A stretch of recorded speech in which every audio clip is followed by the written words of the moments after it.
开始。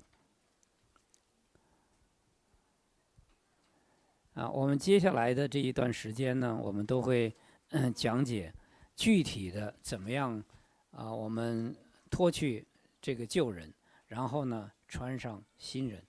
圣经的话呢，它会讲的非常的具体非常非常具体，非常的细，非常的具体所以有很多的话呢，我们呢什么叫这个培灵班之类的，他就从这儿开始讲起我们多次强调，不能从这儿讲起。你从这儿讲起的话呢，你做不好做不好。但是呢，我们一直学下来的弟兄姊妹们就知道今天的话，我们专门来讲。你看新人当中的第一件事儿是什么？弃绝谎言，说实话。哇，我们有没有想过，神为什么从这儿开始？弃绝谎言，说实话。弃绝谎言意味着什么？因为我们都说谎，对不对？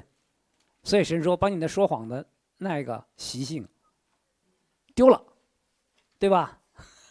所以我们不要说我不说谎，不，对吧？我们都说谎。所以上帝说的话，你丢了丢了之后干什么呢？说实话那就说什么？我们有很多的时候不说实话，是吧？所以上帝的话呢，都知道我们弃绝谎言，说实话说实话我们把今天的经文的话呢读一遍我们也特别欢迎这个关关的爸爸妈妈在我们中间感谢神。好，我们慢一点把今天的经文读一遍今天的经文读一遍以弗所书4章17节，请。所以我说，且在主里确实的说，你们行事不要再像外邦人存虚妄的心行事，他们心地昏昧，与神所赐的生命隔绝了，都因自己无知，心里刚硬，良心既然丧尽，就放纵私欲，贪行种种的污秽。你们学了基督，却不是这样。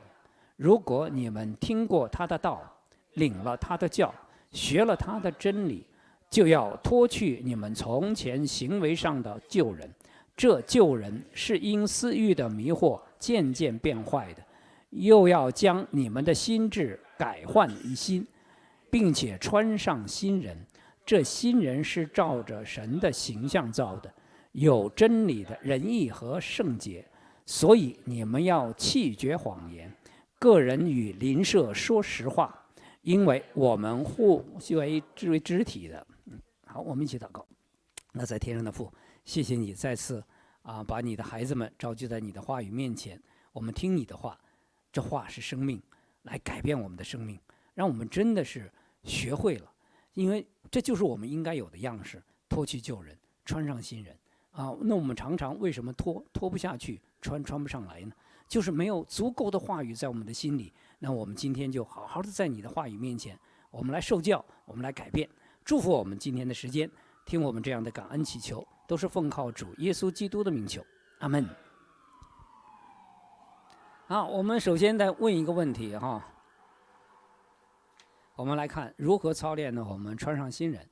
如果一个人假如说他信主已经10年了，然后呢认识他的人都不知道他是基督徒，你认为这个人穿上新人了吗？我为什么问大家这个问题？穿上新人是个显而易见的事实，所以每个基督徒，如果你是个穿上新人的，人人都能意识到这个人不一样，因为是新人在他身上，对不对？那么如果说他成为基督徒10年之久，没有人看出他是基督徒，那意味着什么？那个死去的旧人一直在他身上背着，而且那个旧人，我说他是死了厚厚的皮在身上，你看不着，你看到他的时候就是那个死人的那个状态，你闻到的就是死人的气息，所以他没有新人的样子出来。那你如果真的我们有基督徒，我们中间有这样的基督徒，那你要好好思想了，你到底得救没得救？你重生得救的基督徒，显而易见的这个新人，别人能够察觉到的，所以的话呢，我盼望着我们的年轻人，像百花泳仪啊，爸爸妈妈都能察觉到你们的变化，是吧？博轩格格啊，爸爸妈妈都能察觉到你们的变化，是吧？关关也在这儿，哇，父母都坐在旁边啊，有没有察觉到这个孩子的变化，是吧？他不会一下子哇搞得很高大上，但是他逐年他会，你发现他变了，这就对了。为什么变了呢？这个新人啊，在这个新人。所以的话呢，我们还有一个例子的话呢，我要用我说百华在前面很好，他可以做例子啊。像我们健身呐，健身，你的肌肉是越练越有力量，对吧？新人也是这样的，你不操练穿上新人，他永远没那个样子，是不是？心智都给你改换一新了，但你不操练，你就相当于一个人立志去健身了，始终没去健身房。哎，你也立志了，我去健身房，但你始终没去，对不对？我去健身了，2天打鱼3天晒网，他肌肉长不出来呀，对不对？是不是这样的？所以我们说呢，你是新人吗？上帝已经把你的心智改换一新了，什么意思呢？就是你生命的那个原则、那个动力已经给你装进去了。哎，你怎么不变呢？没操练，要操练，所以我们要操练啊，操练。那操练的时候，注意我们有一些错误的想法，我们要去掉。有人说的话呢，哎呀，这穿上很形象，就跟穿衣服一样。好了，他一跟穿衣服一样，他这样，主日我就穿上，查经我就穿上，团契我就穿上。哎，我一个人在被窝里睡懒觉的时候，我就脱下，这不对的。圣经这个穿上不是这个意思，圣经这个穿上就说，因为你的心智改换一新，心智是什么呢？使得你做每一件事情，去每一个地方，交接每一个朋友，在每一个时刻，在每一个情况下，都受那个新的心智掌控，那才对，对吧？那个对不起，我这个关关的爸爸在这里啊，就像你原来你工作的时候也一样，我们开车干什么，你那心智没有被那个掌控，那你总出错呀，对吧？你这个习惯是好的，被那个掌控了，你就不会出错了，对吧？他是这样的，就是那个我们那个新人那个心智是掌控你，是在每一件事，而不是说我们真的有很多基督徒是这样的，主日就穿上，啊，你看他像个基督徒，啊，回家就不是那样了，对不对？啊，团契是这样，啊，说话说的都是对的，啊，出了门说就开始说错的了，那不行啊，啊不行，所以不要有这种错误啊，不要有错误。好，我们下面来看呢，具体我们怎么样操练啊，穿上新人啊。我们有5种方法操练啊，别忘了这5种方法啊。第一种方法的话呢，用的方法就是对自己讲道，对自己讲道，讲到你穿上为止。什么意思呢？好，举个例子，今天早上不想起床，赖床了，赖床上刷手机呢。说，哎，我这个样子有那个真理的仁义吗？你想，哦，没有吧？有那个真理的圣洁吗？没有吧？你还在刷呢？那是，或者是呢？你躺在床上没刷手机，正想起床呢，突然想到了有一个人我不想见他，我今天一起床一出门，我可能见他，我不想见他，可能这是这回事儿，或者是，哎呀，今天一起床要上班，我昨天刚跟我的领导吵过架，我不想去，我就赖在那里。OK， 碰到这时候怎么办？操练，开始对自己讲道了，讲到什么？我是一个新造的人，我今天躺在这里，我就这样度过一天吗？这样的一天看不到仁义，看不到圣洁，我看到的就是那个已经死了的，那个又臭又脏的那个老我在我身上。那这个又臭又脏的老我在我身上呢，他会拿私欲迷惑我，迷惑的我还就不想起来。那越迷惑我，越不想起来，就渐渐变坏了。变坏了以后麻烦了。所以呢，我要活得像个新人，不行，非起来不可。这就叫自己对自己讲道。讲什么道？用圣经的话说，我刚才说的都是圣经的话，对不对？刚才咱们读过的，对吧？你看这嘛，一直说到我起来为止。好，那如果一个基督徒平日不读经，平日也不祷告，那你怎么跟自己讲道？你这里边都没神的话呀，你就是知道不行了，你也不会讲啊，你还是在这里躺着，是不是？那我们现在呢，我们有读经打卡，好不好？好，但是这种速读圣经的方法，记着，你长年累月，你打了一遍再打一遍，打一遍再打一遍，打一遍再打一遍，我估计像咱们教会的这个读经群，建龙，你可能就4轮了吧，3、4轮了吧，对不对？那这种方式记住了，已经不可能给你带来你生命成长的养分了，知道吧？那个是让你快速的把整本圣经的概念搞清楚了，现在马上要进入我们这样的研读圣经的阶段了，这你生命才能长进了，对不对？你天天的话，你说你健身，去了，你摸摸这个器械，摸摸那个器械，但是你都不动，你出来了，你去健身了吗？去了，没用啊，对吧？而那个重量总不增加，没用啊，你得往上加码啊，就是这个意思。操练穿上新人，第一个步骤对自己讲道。你说我想不起来讲什么，给大家几个例子。讲什么？圣经说得很清楚啊，操练身体益处还少。对，我操练身体，我已经感受到益处了，摸摸他身上的肌肉都有益处了，是吗？他很有活力，是吗？但是圣经说了，益处还少。唯独敬虔，凡事都有益处。哇，这是你的话，我要成新人了，凡事都有益处，我要操练的，对自己跟讲话嘛，对不对？那你越练呢，上帝说什么？有的再加给你，越练力量越大，越练越能穿上，对不对？越不练呢，上帝说有的也拿走，是不是？讲道嘛，自己对自己讲嘛，这些话都是很平常的话，对不对？你放在心里了，你就会说了。你会说日后呢，你一直说到自己动起来。记着，穿上新人是个马上的动作，不要懒惰，立马行动。在穿上新人、脱下旧人这件事上，每一个基督徒没有选择。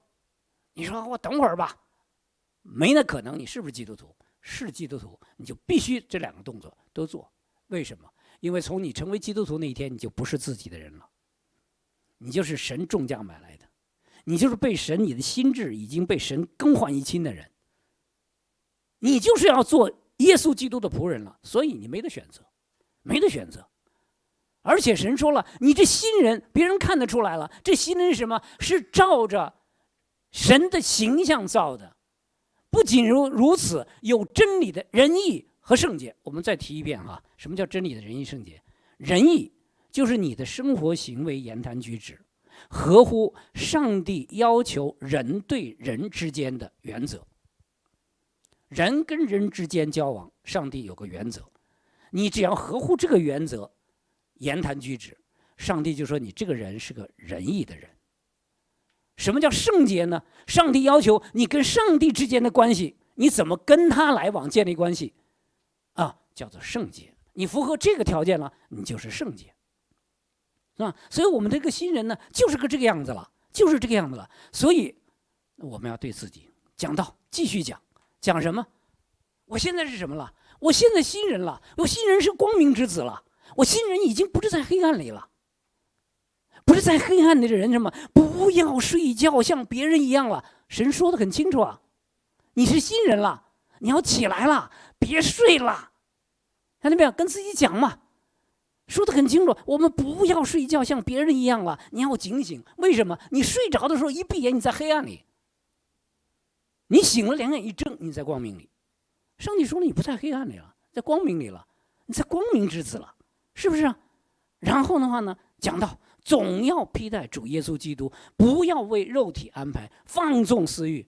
你只要体贴肉体，你一定放纵私欲。什么意思呢？你只要想让你的肉体舒服 ，OK， 你自己那个为自己的意念就会越来越强。你越来越想让自己舒服，你越来越想让自己舒服啊！你舒服，你完了。你就把你的仁义丢了。你人对人之间你不按神的方法，你把你的圣洁丢了，人对上帝之间不按上帝的方法，就是这样啊。所以我们就这样，第一个方法我们说哈，自己对自己讲道，就是自己用神的话对自己说，一直说到自己改变了为止，好不好？包括我们发脾气也是这样，你什么样发脾气的时候，那赶快自己说话，说到脾气消了为止，是不是啊？好，第二条，穿上新人，常常提醒自己，你不是一个人了哈，基督徒不是一个人了，你属于一个家了。你属于一个家了，这个新人的话呢，你常常提醒自己，我是这个家里的一员，什么意思啊？这个家里有几个，你看他都没有穿上新人的，在这个家里溜达，对整个这个家的名声是不是不好啊？你有没有想过啊？我自己不好，没关系，我自己慢点成长。你自己慢点成长，你跟这整个家有关系啊。教会是神的家呀，跟整个教会有关系啊，知道吗？你有没有在意这个？你这个不脱下的旧人会给这个教会带来羞辱啊！你会把整个家庭的美名和尊严都给羞辱掉啊！所以我们不敢自己随随便便的，看到吗？所以你要变成新人的话呢，你要常常提醒自己，不，我属于这个家了。我再次提醒啊，如果基督徒常常抱怨这个家，你要想想看，有没有咱们谁生活在谁家里的话，你自己家里天天抱怨自己家的？如果有人天天抱怨自己家，那你这个家里会舒服吗？会因着你舒服吗？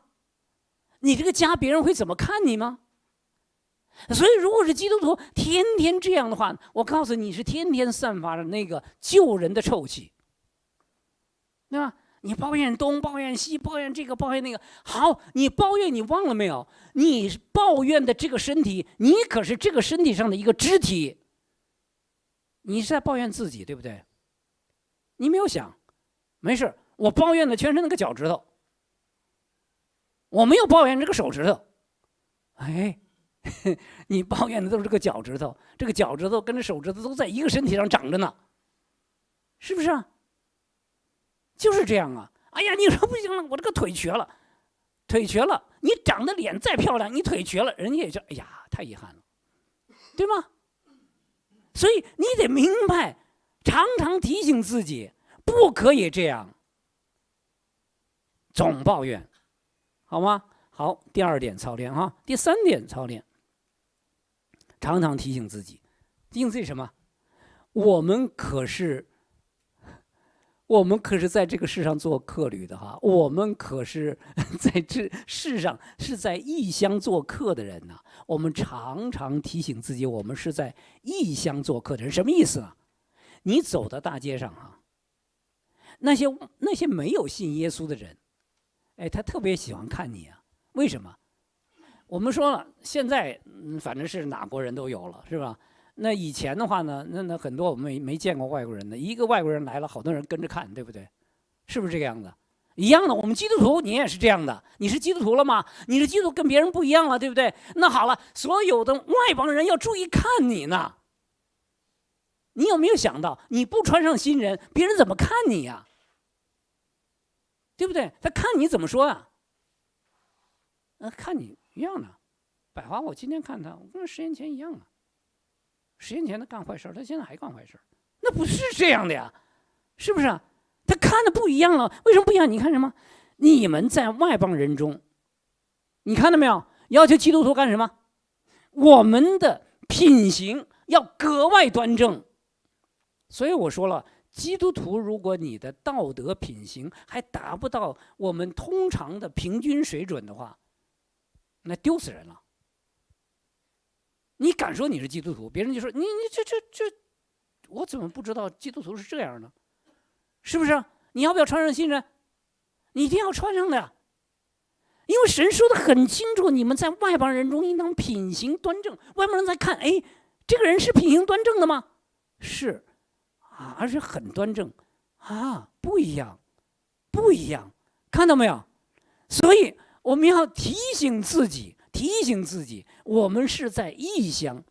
那因为外邦人看到你的品行端正，看到你的好行为，就知道这信神的人就是不一样。这句话就是把荣耀归给了救我们的主，看到吗？所以我们要特别的注意这里还说什么？我们要顺服人的一切制度，看到吗？所以有很多的话呢，咱们基督徒在哪里法规咱们都要好好守的，是不是？如果咱们在路上开罚单，一天开的罚单的当中70%的是基督徒，那完蛋了，那你信的什么呀？是不是？所以咱们做基督徒的话呢，开车咱们也注意的，罚了以后咱们要赶快认罪悔改的。你不能说罚了再罚，你不得注意的，因为神说了，让我们有个好品行。所以什么叫穿上新人？常常提醒自己，我们是在异乡做客的，那外边的人，他们国家的人都在看我们，看我们是谁，看我们穿上新人的是什么样子，是不是？所以在各个方面我们都要注意自己注意自己。好，我们这是第3个，要常常提醒自己，我们在异乡做客的人。第4个，我们提醒自己，你正在往一个地方去，你正在往那里去，所以要穿上新人。往哪里去？因为主来的日子近了，对吗？我们都知道，你要往哪里去？天上去。因为你定义，你信耶稣，你一定要到天上去，所以你要注意穿上新人。你不穿上新人，你以为你能进去啊？是不是这样？所以的话呢，圣经上说的很清楚，现今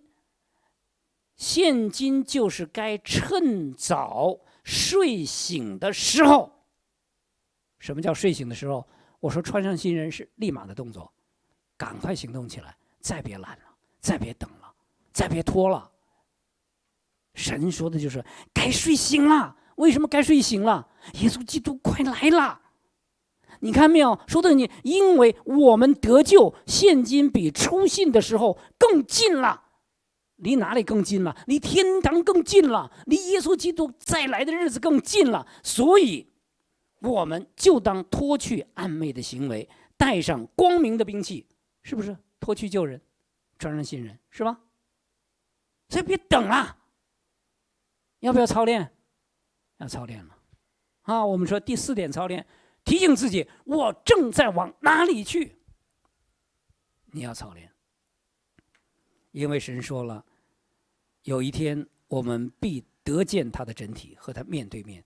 当你和他面对面的时候，你那个旧的、那个臭的、那个尸体还在身上背着的你认为你能见他吗？不可以啊，对吗？所以神给我们在地上的时日干什么？脱去旧人，穿上新人。可不敢你带着他，你不变化，不可以。好，第5点操练，提醒自己，你不提醒，你里边的圣灵都提醒你，你是不是重生得救的？是。若你是重生得救的，圣灵一定在你里边。若圣灵在你里边，圣灵一定提醒你这个新人，对吗？一定要提醒你。所以我们里边的圣灵在提醒我们，我们要听他的话呀。所以我们要对圣灵的提醒保持敏感，保持敏感。我常常提醒我们年轻人，有些东西你听到也好，读圣经也好，那心里一哆嗦的时候，小心点儿，别再接着往下干了。很多的事情别再接着往下干了今天永瑜很快就找我传道，我要认罪悔改。对，这个敏感是谁给你的？圣灵啊，他得提醒你啊，就新人就穿上了，对不对？你就经历了穿上新人的这个过程，感谢神呢，对不对？所以你看，岂不知你们是神的殿，神的灵住在你们里头吗？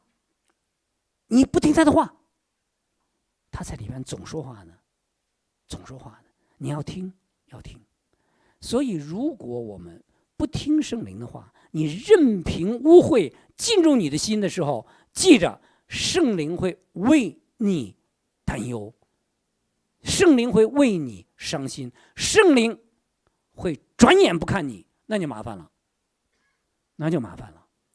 千万记住哈，那就麻烦了。好，我们是要操练怎么穿上新人哈，5个方法，大家别忘记了哈。第一个方法，常常对自己讲道；第二个方法，提醒自己，我们属于一个大的家庭，教会啊。第三个方法，常常提醒自己，我们是在异乡做客的。第4个方法，我们常常提醒自己，我们正在往那里去。第5个方法，我们注意听圣灵给我们讲话，啊，不要成为一个麻木不仁的人。好，那我们下面来看另外一个话题。那说，不信耶稣的人也讲道德品行啊？你们信耶稣的人也讲道德品行啊？看这一大段经文，是不是讲的全是道德品行啊？这里讲了弃绝谎言，这里讲了说实话，这里讲了不要生这样，这里讲了生气，那里讲了含怒，这里说呢做正经事，然后呢把有余的分给别人，然后污秽的言语不要说，然后要说一切造就人的好话，然后一切的苦毒、恼恨、愤怒、喧闹啊、毁谤，并一切的恶毒啊，都当从你们中间除去啊！你要有恩慈相待啊，要存怜悯的心啊，彼此饶恕。是不是在讲道德？那么不信耶稣的人是不是也讲这个？是不是也讲这个？也讲这个呀，对不对？因为大家都知道，如果我们每一个人把咱们不说多的吧，我们每个人都把这一段说的品行做好了，哎，我问你，这个世界是不是很美好？对吧？我们大概这个不用太多警察了，大家都自己做这么好了，是不是？是不是？哎，那我就问大家了，那既然没信耶稣的人也讲这些，我们也讲这些，有什么不一样啊？有什么不一样啊？以世人不同的道德观，不同在哪里啊？第一个不同，不信耶稣的人，他们行不行这些，他们自己说了算，对不对？是不是？他们自己说了算，啊，有的人有追求，有的人没追求，有的人追求多一点，追求少一点，对吧？而我们做基督徒的人呢，你没得选择，为什么？第一句说什么？所以你们要。什么叫所以？因为你是基督徒，所以你们要；因为你信耶稣基督，所以你必须这样；因为你是一个被重生的、被让上帝的恩典重生得救的人，所以你这样。发现一个不一样了吗？外邦人有的选择，基督徒没得选择，必须这样，否则你不配说你是基督徒。所以我们看到这一点，看到什么了？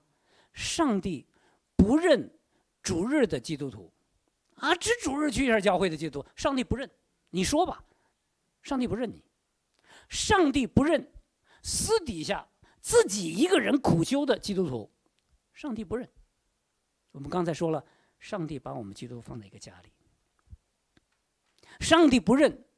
那在教会的场合下，弟兄姊妹在的场合下才像基督徒的人，上帝不认。上帝也不认只热衷于参加查经班而没有穿上新人的基督徒，上帝也不认。所以这是我们基督徒啊。所以我们来看，这是一个不同的地方。第二个不同的地方，任何一个不要的都要带上一个要的，记着哈。他不是说，哎，我只要不说谎就行了。哎，上帝说了，你不说谎，不完全，你要说实话。有很多人说，什么叫不说谎？随便说，哎，那个高宁，你知道不知道这个事儿？高宁瞪着我不说话，说谎没说谎？哎，从外国人来说，他没说话，他没说话，你怎么能说他说谎了呢？上帝说他说谎，为什么？你没说话，你不说谎，你要说实话，对吗？所以我一句话问过去，那作为基督徒，你非回答我不可，对吗？你发现了吗？你要么是实话，要么是谎言。哎，所以在上帝的法则下边，脱去穿上，你要不做这个，要不做那个，看到吗？所以我们在这里讲的不是一个道德伦理课。赵然姊妹在我们中间，你教的学生很多，我们也讲这个道德规范的，是不是？那在这个道德，我告诉你，主前希腊的哲学家都讲这些，但是跟我们不一样，不一样，不一样在哪里？我再问你，最大最关键的不一样在哪里？就在这句话，整个下边这一段的讲道德的东西，由这几个词带出来。所以你们要，这就是最大的不一样。我们碰着看所以在哪儿？上帝的真理。因为你知道了，所以前边我们讲过的所有的上帝的真理，所以你们不要这样。这就是一个圣经给我们的，我们的信仰、我们的行为、我们的品行都扎根在真理上的一个基石。看到没有？不要什么？不要再做那样的事情。要做什么？只要你们行事为人与基督的福音相称。看到吗？你们要怎么样？不是跟你的国籍相称，不是跟你的种族相称，不是跟你的身份相称，是跟上帝给你的名相称。看到吗？是这样的，所以不一样，不一样。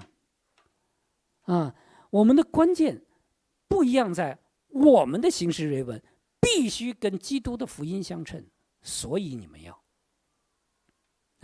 所以我们说跟普通人的道德准则不一样了哈。还有什么不一样呢？普通人的道德行为，我们说了，他是自说自话的，是不是这样？他自己可以立志，然后自己判定自己立的志呢，立了没有，做了没有，对吧？是不是这样？举个最简单的例子的话呢，我们常常说的，我这人说话算话，我这人说到做到。至于你说话算不算，由你说，你说算他就算了，对不对？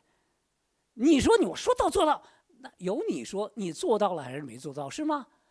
所以世人的道德准则都是由他自己说的，他可以立志，他可以这样说，你说了也许能做，但是做没做由你自己定。而我们的道德法则由谁来定呢？上帝监察。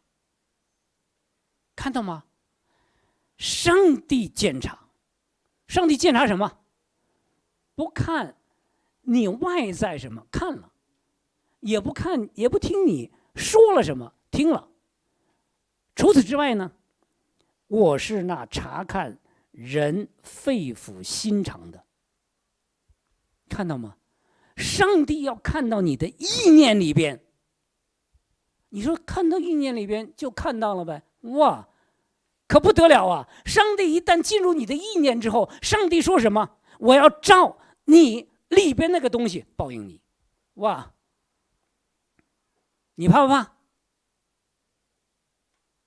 这上帝是这样看一个人有没有道德规范的。所以没有上帝的人，你跟他谈道德没法谈的，那是个相对的概念。但有上帝的人，我们说道德，那是个绝对的概念，知道吗？上帝说得很清楚，耶和华的眼目无处不在，恶人善人都要监察。你行的善，他奖赏你；你做的恶，他要刑罚你。哇，你落在这样一位上帝手上，你会怎么做人吧？你想想看，你会怎么做人呢？所以你的道德规范，为什么我们说跟外边世界的道德规范不一样呢？就这么不一样。我说一个更具体的例子吧。如果你觉得刚才说的事情还抽象，我们基督徒要成为这样一个人：当有人看到你是这个样子的时候，他觉得他自己有指望了。听懂了吗？听懂我这个话了吗？当我看到百华是这个样子的时候，他都能变好，我想都没想到的。我跟他从小长大的，哎，他怎么成这样了？我有指望了。他能成这样，我也能成这样。我就会跟他聊一聊，哎，你怎么变的？明白吗？基督徒是这样的基督徒，任何一个人看到你就看到指望了。你不要让人看到你就没指望了。我们很多基督徒是这样的，别人一看，行了，我不去教会了，他还是信耶稣的呢。是不是有很多人是这样？看到你让人看到没指望了。神这跟我们讲的所有的话是意思是让人看到你就有指望了。为什么？那是福音的大能。看到的是什么？看到的不是你自己的自己的自制，这样自己的毅力。福音的大能，上帝福音的大能从里边从根上把你改了。你有指望了吗？所以他的指望在这儿，是不是？我们刚成立的新家庭，你们的指望也在这儿，因为你家里有耶稣基督，这就是你家的指望，是不是？因为你们两个人都要爱耶稣基督，而且那是真的，而且耶稣基督把你们的心都给你们变了，对吗？所以不一样了，不一样了。这是我们看的道德，是不是？这是我们讲的福音的大能。好，我们知道了哈。我们如果不划分好世上的道德观和我们信耶稣的道德观，你不划分清楚的时候，你会做基督徒做得非常累，累到一个你爬不起来，而且对自己非常不满意。为什么？总想做，总做不好；总想做，总做不好；总想做，总做不好。我告诉你，越在那个时候，魔鬼越要控告你。魔鬼控告你什么？你还是基督徒呢？你看你那德行，你又离职了，对不对？立了几回了？我跟你数数，100回了，还没做成。你不丧志才怪，对吗？不可能立起来的。所以，福音的大能。就是神要行在你身上的，那是一个根本。好，我们现在看具体的弃绝谎言。上帝看人入木三分，从谎言作为第一条。穿上新人的时候，弃绝谎言是第一条。为什么？因为撒谎是人最在行的事儿，承认吗？咱们都承认吧？撒谎是人最在行的事情。在行到什么程度？我可以一言不发撒谎，对吗？刚才我举的例子对我比较高兴，我就是乱举例子的哈，乱举例子的，是吧？是不是可以？人可以一言不发，用一个眼神就可以撒谎，对吗？人可以用别的口撒我想撒的谎，可以吗？可以吧？我说的这都很高明的哈。咱们还都没有说那不高明的，上来就撒谎的是吧？看到没有？所以我告诉你，人撒谎，这简直就是你不用教他，小孩都会，对不对？小孩都会。所以的话呢，这是第一。为什么上帝从这一点开始呢？从谎言开始呢？所以是人的本能就会最会的事儿，第二点从哪儿开始呢？因为谎言是和真理的仁义和圣洁正好相对的，是不是？新人有什么？有真理的仁义和圣洁。旧人谎言，看到吗？谎言，所以它正好对着呢。所以的第一位的事情，我们都要记得。你要操练吗？真想操练吗？从这儿操练开始，弃绝谎言，容易吗？非常不容易，非常不容易。尤其在咱们国内的弟兄姊妹们，非常不容易。这跟要你的命差不多的，就是这样的。你不要以为这个很简单的一个事情。我们原来看旧人的特点，旧人的特点是什么？因私欲的迷惑渐渐变坏。私欲的迷惑是什么？谎言，是不是？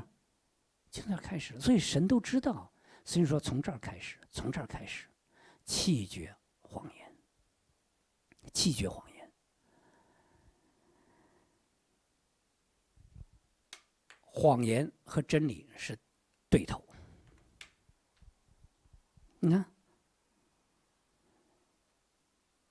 人说认识耶稣基督，却不遵守他的诫命，这已经是说谎了。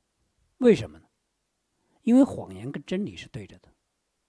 你不遵守他的诫命，你不行他的诫命，真理就不在你那里，对吗？真理在里面干什么呢？让你活出来的。你干嘛没活出来呀？没活来就没有真理，没有真理就是有谎言，看到吗？在上帝的法则里就是这样的，就是这样的，非常之清楚啊，非常的清楚。所以我们来看，你如果是一个基督徒，你是生在真理里的，那你必须弃绝谎言。所以说谎对于外部世界的人说，这是一件不好的事儿，你干了一件不好的事儿，但是对基督徒来说，可不是一件不好的事儿，它是跟永生隔断了关系的事情，这个是很大的一件事儿，不仅仅是一个你没说实话。为什么你跟永生隔断了呢？我们来看看，我们信的上帝是什么样的上帝？你信的上帝是绝不说谎的上帝。那既然你是从这个上帝生的，你怎么说谎啊？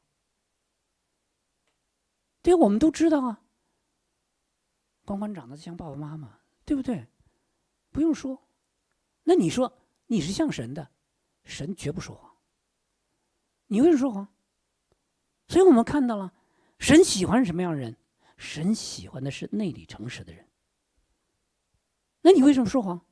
你跟神还有关系吗？发现了吗？所以不敢呐，你不敢这样啊！你这样就把你自己跟上帝的关系给割断了。那上帝看说谎的人是什么？魔鬼啊！上帝看说谎的人是魔鬼啊！为什么？这里说了，他说魔鬼才说谎呢，魔鬼才说谎呢，本来就是说谎的。伊甸园的时候，是不是魔鬼说谎，让亚当夏娃犯罪的？是的。所以神说得很清楚，说谎之人的父就是魔鬼。你的父是谁？上帝。那你为什么说谎？你要说谎，耶稣说了，你的父就是魔鬼。哇，可不得了啊！看到没有？所以说谎这件事情对基督徒来说可不得了啊！作为一个基督徒，你说谎就意味着撒旦在你那一刻在你里边让你欺哄圣灵，对吗？你在说谎的时候，圣灵在哪里？在你里边。那你干嘛？你是不是公然欺哄圣灵啊？那麻烦大了，对吗？所以不可以呀，不可以呀。所以我们成为一个新造的人以后，我们第一个动作，记住了，大家都记住，第一个动作哈，停止说谎。停止说谎。我们说原因很多，刚才说了一大堆的原因，我们再接着说它的原因。人类犯罪的第一个就是出罪谎言。谎言可以把一个事情，把一个坏的事情，把一个犯罪越放越大。为什么？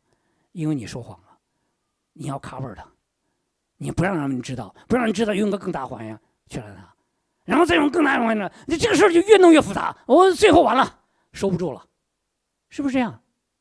所以我们看到这个谎言的话呢，会把一个事情越弄越大，越弄越糟糕。而且谎言是这个世界的最明显的征兆。我上次讲道的时候说了，哇，连天主教的教皇都敢公然撒谎的啊，还有这样的，真的不怕上帝，看到吗？所以这是这个世界的一个明显的一个征兆，明显的征兆啊。那还有一点呢，你不能说谎，为什么？咱们每个人都知道说谎不好，是不是？可是咱们每个人都说谎，你发现了吗？哎，为什么你明知道它不好，你还说谎呢？你发现了吗？他的邪恶在这里，他的邪恶在这里。所以我们看到这些的时候，我们要特别留意。那这当中，我们有好心肠的人，我们觉得我们自己的道德准则还比较高的人，常常的撒谎在哪里呢？你太在意你自己了。如果你太在意你自己了，你特别希望别人夸你啊，你特别让别人的话呢，对你的话呢不会低看你呀。哎，你这个时候你在跟人交谈的时候，你总会用一点方法传递的那个信息，让对方仰着头看你啊，让对方夸你几句啊。我们都有这习惯吧？你说话的时候是这样讲的，我文质彬彬的，我给你用很多的成语，干嘛？为什么突然用很多的成语啊？我让你佩服我呀，对不对？我让你仰慕我呀，看到吗？你以自我为中心那个状态一出来，其实就开始了。你在制造一个环境，你在制造一些信息，让人仰慕你，是不是？那叫什么？那叫谎言，那叫谎言。而且你这个谎言撒的话呢，比较高明啊。为什么比较高明啊？因为你包装了的，这当中有真的有假的，有真的有假，有真的有假的，是吧？为的是别人觉得它都是真的，然后才好夸你啊。如果我一听都全是假的，我会那笑你啊，是不是？所以我们发现了吗？哎呀，人的这个虚荣心有时候会驱使我们，就是说谎，就是说谎。而且这个世界跟人说，哎呀，这没什么大不了的事儿，又不是杀人放火，对吧？这个有的时候也有善意的谎言嘛。记住，上帝永远不认可你所说的善意的谎言，谎言无善意，善意无谎言。上帝说话就是说的这么绝对，是就说是，不是说不是，再多说一句就出于魔鬼，就这么绝对。我们要让别人看我们什么？我说了，做基督徒不撒谎非常困难。上帝知道我们，所以上帝给我们第一条，让我们弃绝谎言。还没完呢，弃绝谎言，接下来呢？个人与邻舍说实话。这里邻舍指的是什么？上帝没给我们很高的要求哈，这个邻舍指的是教会的弟兄姊妹。你最起码在教会里和教会的弟兄姊妹要说实话呀。为什么呢？上帝说了，因为我们是互为肢体。教会里一旦不说实话，我告诉你，肢体之间的融洽的交通就隔断了。人们总是处在一个设防的状态，因为你一说话，他的第一反应就是：哎，真的这样吗？对不对？你一下就完了。因为上帝说什么？我们是一个整体呀。为什么上帝说身体只有一个，圣灵只有一个？正如你们蒙召同有一个指望，一主、一信、一洗、一神。但是一句谎言就把这个全部破坏掉了，对不对？为什么很多弟兄姊妹，这是个事实，在教会不敢说话？是不是事实？我诚实的，因为我在教会里，我太知道了。敢吗？不敢。为什么？为什么在教会不敢说？就是这当中有谎言，谎言带来的就是整个身体没有办法合一了。所以上帝说得很清楚，个人与邻舍说实话，因为我们是互为肢体的。如果互为肢体的，你说谎是不是在伤害自己啊？你对自己说谎，对吗？你有没有这个意识？互为肢体的，你在这个身体的一部分呢，对不对？你说谎，你就对这个身体说谎，这个身体也是属于你的，是不是这样？所以刚才我们说的抱怨就是明显的撒谎，是不是？这是明显的撒谎，也把别人拉到这个撒谎的罪里。因为什么？出于人情啊，我跟你太熟了，我听你在抱怨的时候，我回复不回复？不回复你不好，我回复你反对你吗？反对你，咱们两个人吵架，那我应和你啊，应和你了，我犯罪了，在罪里了，对不对？我不指出你的错误一样，神说了，你没有说诚实话，你又在罪里。你看到没有？你碰到这样的弟兄姊妹很麻烦的，你一碰到这样，我教你们个方法，赶快对自己讲圣经，别说了，终止谈话，不聊了，知道吗？再聊对两人都没益处，是不是这样？所以我们来看，神就是这样告诉我们。神说我们没有一个人为自己活，也没有一个人为自己死。这是基督徒哈，所以你不要独往独来，你不要我行我素，在教会里不要这样。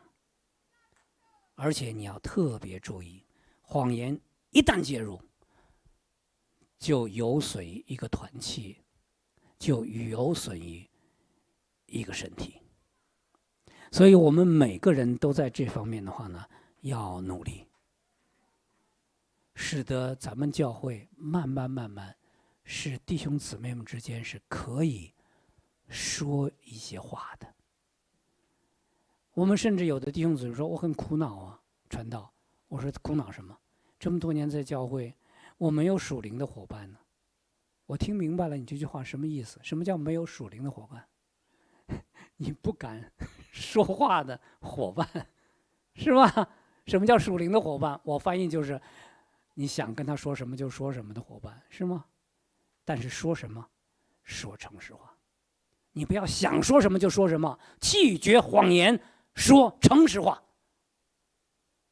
或许你是这样的人，别人不愿意跟你聊，为什么？因为你不说诚实话，他不敢跟你聊，是吗？所以我们都从自己做起，我们已经是被上帝从那罪里救拔出来的了。我们已经是上帝的儿女，不是魔鬼的儿女了。我们都要像这位无谎言的父一样。所以我们记着今天的经文，上帝要我们穿上新人的第一个训练，第一个步骤，我们一起读好吗？以弗所书4章25节，请。所以你们要弃绝谎言，个人与邻舍说诚实话，因为我们是互为肢体的。好，我们今天就把神的话分享到这里。下边我们分组啊，分组有个团契的时间啊，我把我们团契的这个题目放在这里。我们刚才说穿上新人有5个建议，你认为这5个建议里边哪一个特别适合于你？或者是你最想在这5个建议当中马上锻炼的是哪一个？马上练习的是哪一个？好不好？你跟这个弟兄姊妹分享分享。第二个的话呢，那你认为基督徒活出上帝吩咐的道德与非基督徒所行的道德，他们在行为上本质的不同是什么？他们在内容上本质的不同是什么？分享一下。好，第三个，你认为穿上新人里边的第一项，弃绝谎言，个人与邻舍说实话，容易吗？为什么？你如果说容易，你跟大家说为什么容易；你如果说不容易，你跟大家说说为什么不容易，好不好？我没有说你的答案是容易还不容易，但是你都把你的原因跟大家说说，好吧？我们今天还是分4个小组，好吧？我们在一起聊一聊哈，我们数1、2、3、4，好吧？永一先数。